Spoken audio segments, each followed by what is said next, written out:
আসসালামু আলাইকুম, ঈদ মুবারক রাজু ভাই। কেমন আছেন আপনি? কেমন আছেন? ভালো আছেন? আপনি ঈদের দিনে কাজ করতে আছেন?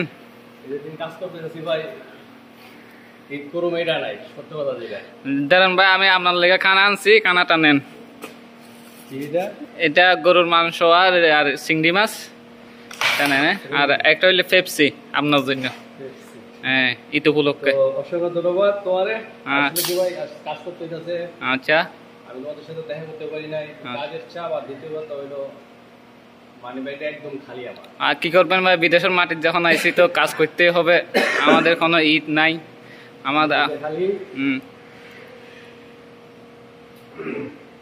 কালকে বুঝতে দোকানের সামনে ঘুরে আসা। আচ্ছা, বুঝতো কিনা 35 টাকা কেজি, 1 কেজি বুঝতে দাম হয় না। আমার পান থেকে 2 কেজি বুঝতো 75 টাকা লাগবে তো, এটাই তো 70 টাকা। আমার কাছে আছে তো 20 টাকা। আচ্ছা, 20 টাকাতে আজকে সকালে 4 টাকা খাবার খাইছি, আর 16 টাকা। বলো আমি ইতরা করি কি দিয়া, আর ঘুরতে যাই কি দিয়া? তো তার চেয়ে বলো একা একা মন খারাপ না করে কাজ করি। আর কি করবেন, কাজ আল্লাহ নসিবত যেটাই আছে এটাই।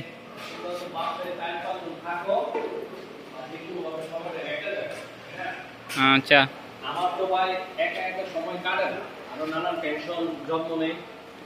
বাড়িতে একটা কাজ করছি, বাড়ির কাজটা এখনো কমপ্লিট করতে পারতাছি না। তো অযথা ছুটি নিয়ে টেনশন নিয়ে লাভ আছে, তার চেয়ে কাজই করতেছি। যে 10-5 টাকা আছে, এটাতে আমি 2 ব্যাগ বা 4 ব্যাগ সিমেন্ট কিনতে পারবো ইনশাআল্লাহ। কাজ কি করবেন ভাই, আমার বাড়িটা আমি কমপ্লিট করতে। আল্লাহ আপনাদের রহমত সুস্থ রাখুক, এইটাই কামনা করি। ওকে ভাই, আল্লাহ হাফেজ।